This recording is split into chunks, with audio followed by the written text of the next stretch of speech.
Dividend investing can be a powerful strategy that can supercharge your stock market portfolio and build huge wealth. Constructing a shrewd dividend-paying portfolio can provide you with a significant asset that generates a passive cash flow. You're able to sit back, relax, and watch the dividend payments roll in. But how can you get started and look to fully understand this approach for yourself? In this video, I'll provide a complete overview into dividend investing for beginners, taking the concept right back to basics and explaining dividends in a way that everyone can understand. But before we learn about dividend investing, we need to ask why people invest in the stock market to begin with. And that's because they're looking for a return on their investment. And there are two main ways that investors can get a return through investing in stocks.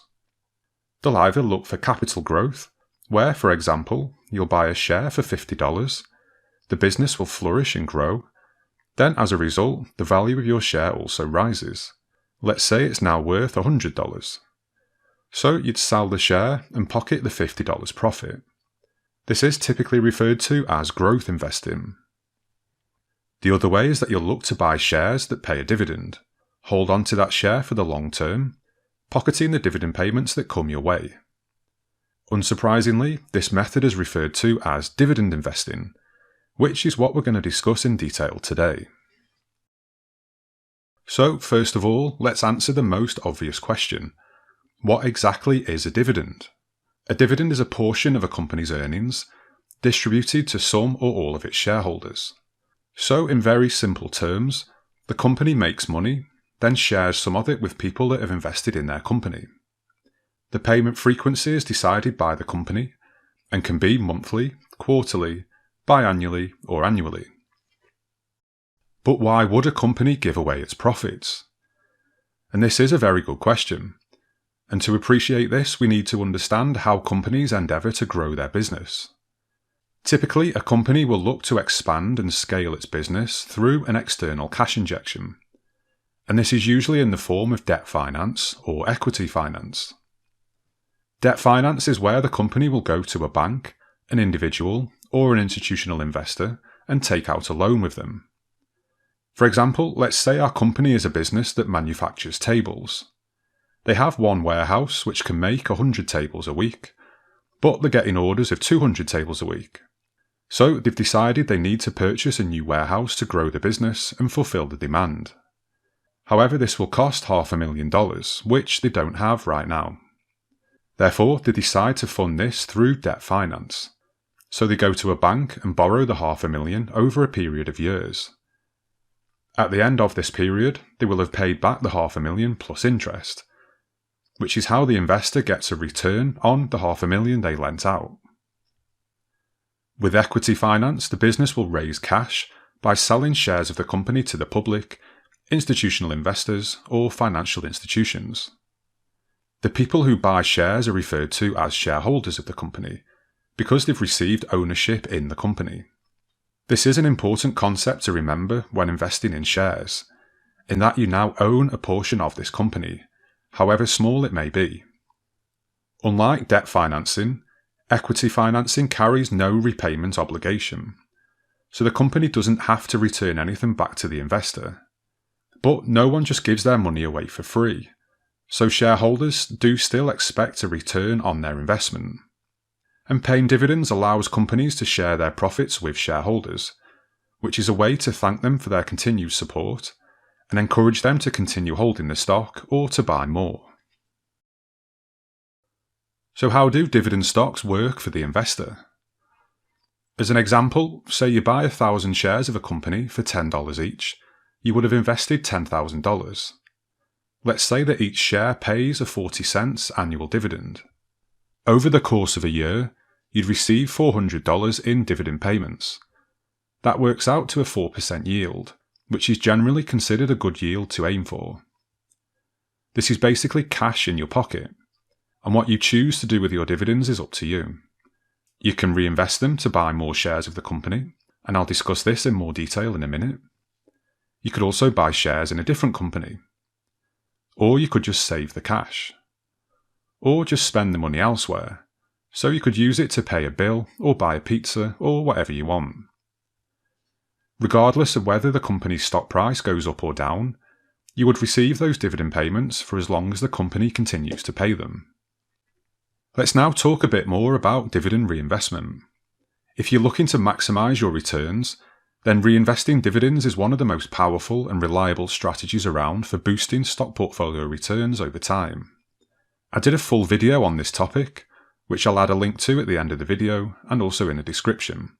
But the basic premise is that once investors receive a cash dividend, they'll use that dividend to purchase more shares that pay more dividends. And then you use that dividend to purchase even more shares that pay even more dividends, and so on and so on. As this process is repeated over time, a small initial sum can eventually become much, much larger as the compounding effect takes hold. This is often referred to as the snowball effect, because the larger the snowball gets as it rolls down the hill, the more snow it picks up along the way. i.e., the larger your portfolio gets, the larger the dividend payments become, and the more you're able to reinvest. How else can dividend stocks increase an investor's wealth?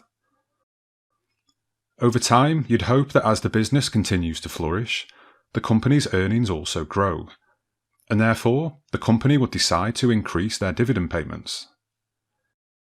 I feel that this next point is really important to remember, and one that doesn't get spoken about very much. Using another example, let's say that we have $20,000 invested with a dividend yield of 4%. We'd expect an annual dividend of $800. If this dividend increased by just 6%, we'd now receive an annual dividend of $848. This extra $48 in dividends for the year would have otherwise needed me to put in an additional capital investment of $1,200 at 4%. And the best part is, this is given to you for free, through the company increasing their dividend. Over time, companies that can consistently pay dividends, and also increase them over the years, can produce a considerable cash flow for shareholders over the long term. But why would you choose dividend investing over growth investing? This is a topic that's often fiercely debated, but we do need to remember that there isn't a right or wrong answer when it comes to investing. Everyone has different preferences, circumstances, and risk tolerances. One of the strong arguments for dividend investing is that over the last 40 years, 75% of market returns came from dividends. The S&P 500 is a stock market index which tracks the performance of the 500 largest companies in the US. And you can see from the chart that by reinvesting dividends, we can create a much higher return than just relying on capital appreciation alone, i.e. just the stock price increasing on its own. Also, we need to remember that when you receive a dividend, you're instantly realizing a gain, as that profit is locked in. No one can take that away. You are effectively profiting without having to sell any of the underlying asset, i.e. without having to sell any shares. If you keep having to sell your shares in order to profit, you'll eventually be left with nothing. Whereas with dividend investing, your principal remains untouched, and you can keep profiting for as long as the company pays dividends. Also, with market value fluctuations, you can be up one day and down the next, and unless you sell when you're up, you don't actually realise any gain. As well as this, investing to receive dividends takes away a lot of the stress and pressure associated with choosing when to buy and sell. Using our example at the start of the video, of buying a share at $50 and selling for $100, what if the stock then continued to rise to $500 after you sold?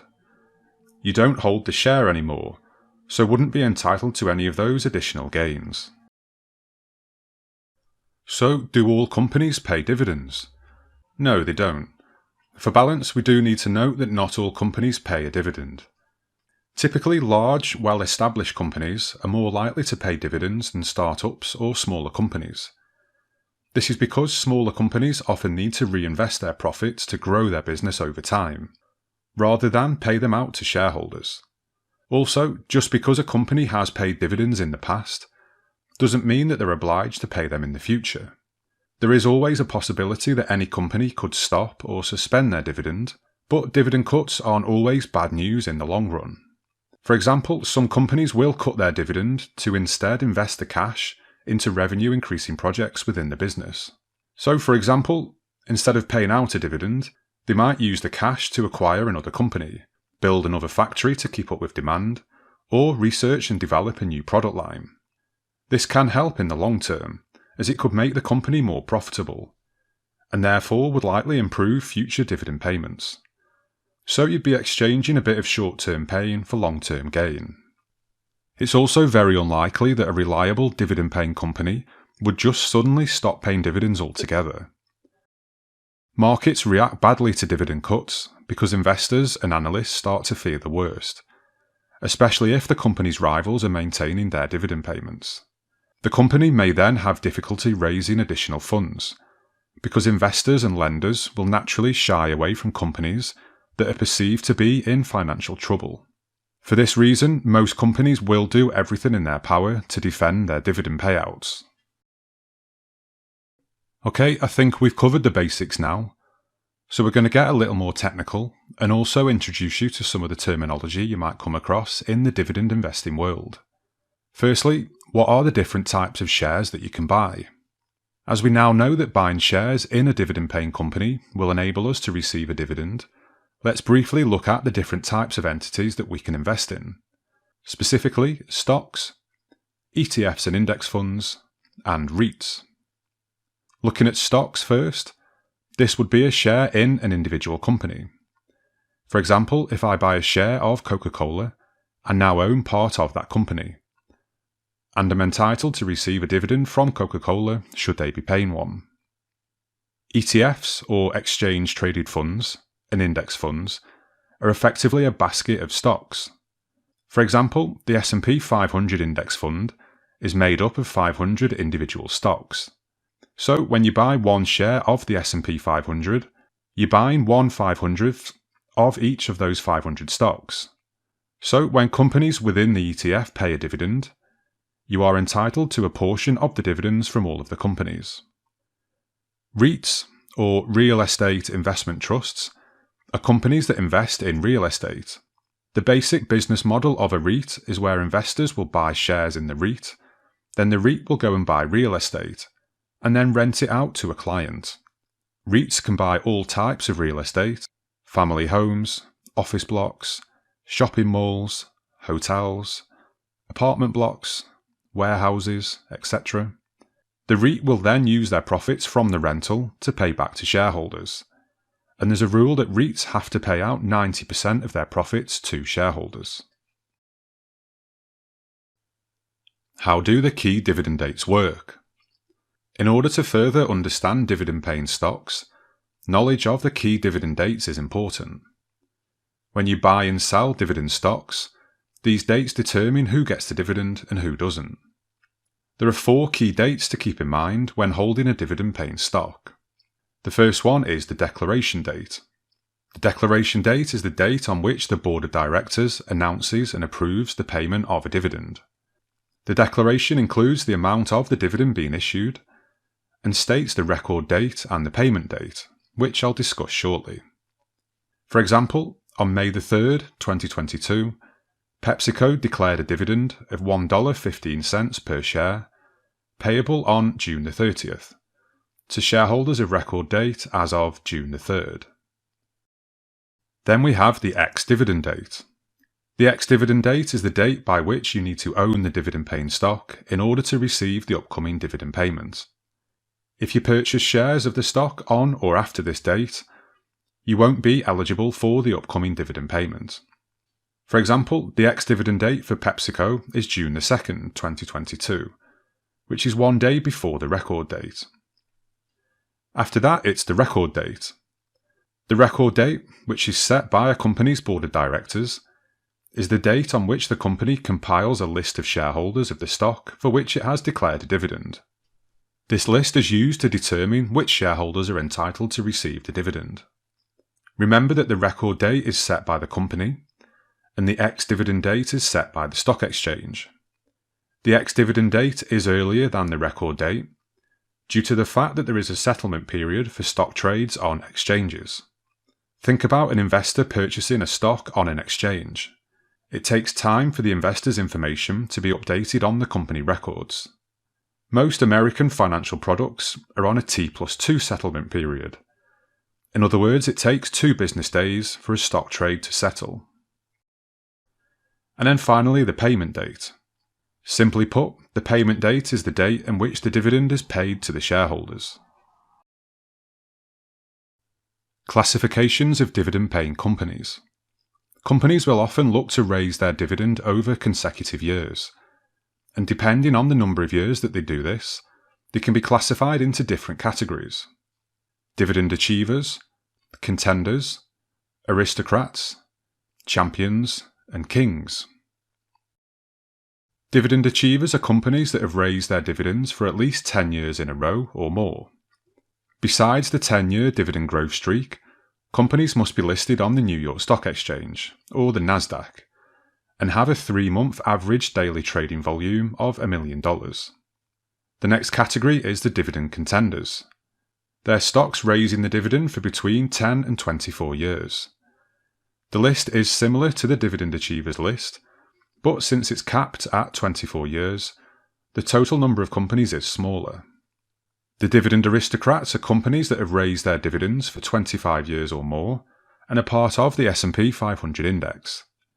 In addition, they need to have a minimum market capitalization of $3 billion and 5 million average daily trading volume for the 3 months before the rebalancing date.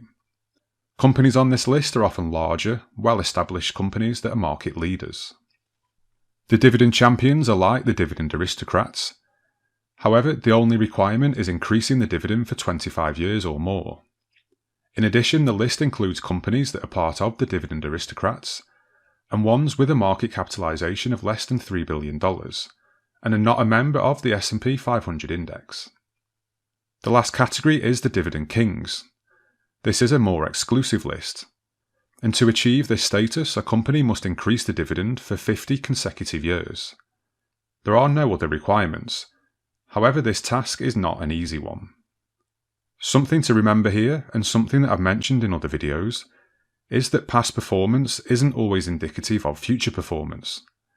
Just because a company has raised their dividends for a number of consecutive years, doesn't mean that they'll carry on doing so indefinitely. Companies are on the list until they're not. And what I mean by that is that it's completely possible that companies who have been on these lists for many years to suddenly find themselves in a situation where they can no longer pay a dividend or can no longer increase the dividend.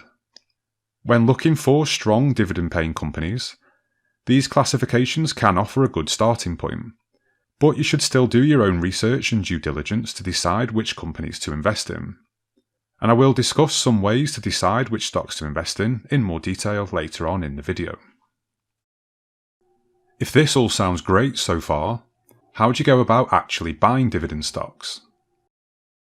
First of all, you'll need a broker to buy stocks.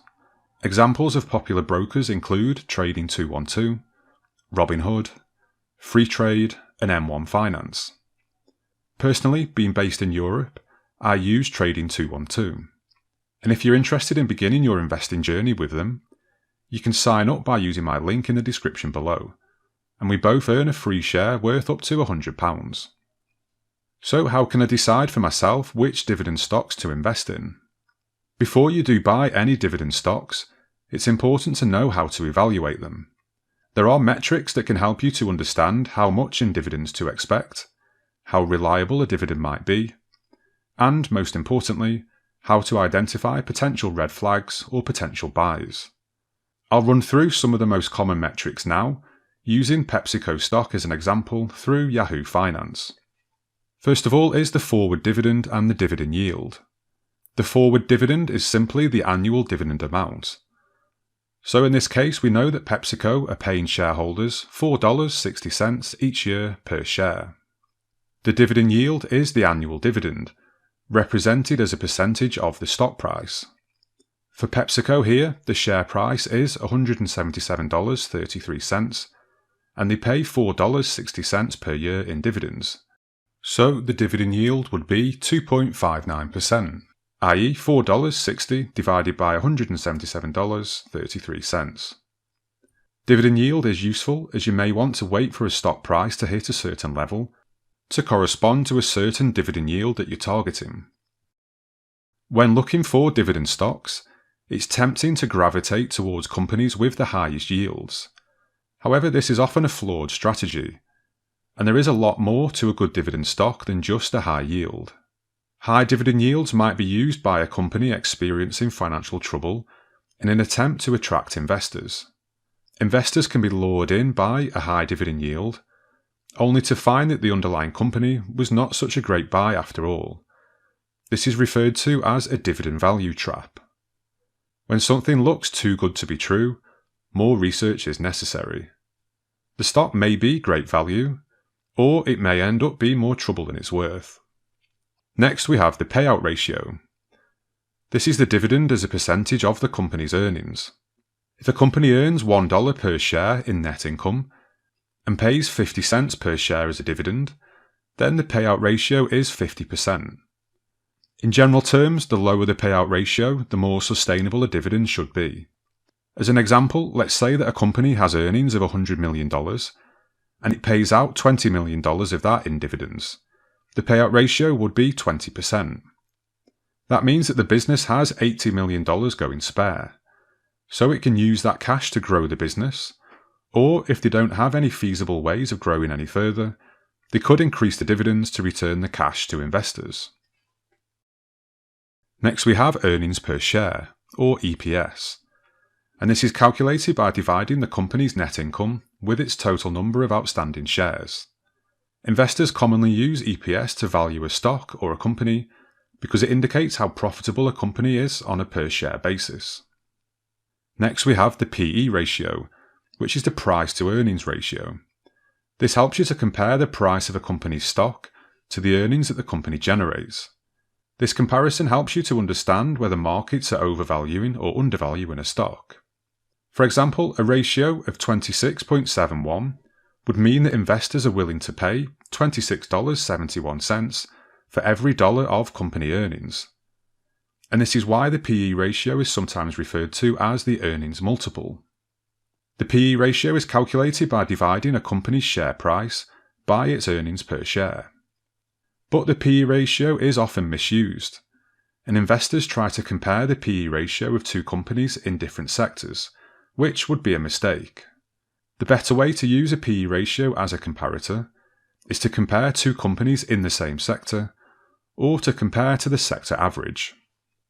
Looking at the PE ratio of a stock does tell you very little if it's not compared to the company's historical PE ratio or a competitor's PE ratio from the same industry. It's not easy to conclude whether a stock with a PE ratio of 10 is a bargain, or a stock with a PE ratio of 50 is expensive without performing any comparisons. I've only briefly touched on those metrics, but I would highly recommend researching them and others in more detail. In addition, it's extremely useful to learn how to evaluate a company's financial statements, and also look to understand how a business makes money and the industry that they operate in. You can obtain a lot of information through the investor sections on company websites.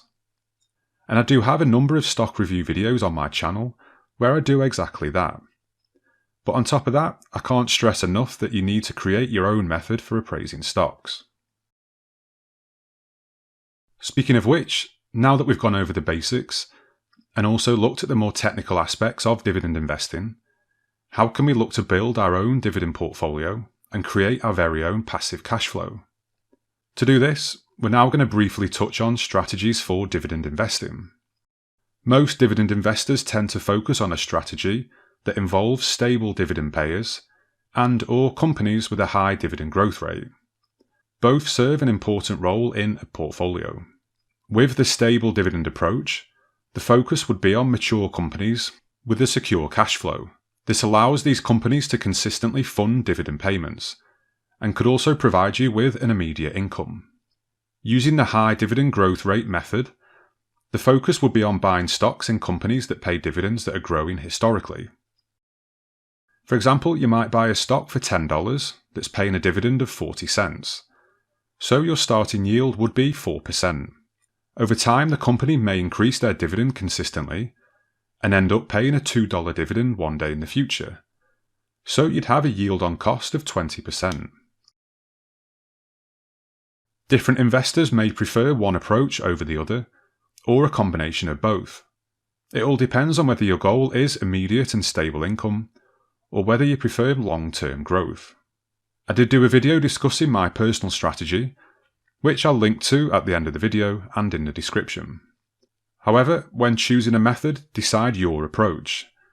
Do your own research and due diligence, and look at the company from all angles: finances, history, industry, competitors. Don't just look at one area to draw a conclusion. Now that I've run through the basics of dividend investing, are there any more questions that you have that I can try and help you with? I'm really interested to hear if this is a strategy that you employ in your own portfolio. Do you focus on dividends? If not, then I'd be keen to hear why not. Drop your thoughts into the comments section below. I'll read and respond to everyone that I can. And I hope that you found this video useful and informative, and I hope that you've been able to take away some value from it. If you have, then please like the video, as the engagement and support really motivates me to keep producing these videos. And if you'd like to see similar videos in the future, then please also subscribe to the channel to make sure that you don't miss out. Thanks again for watching, and I'll see you in the next video.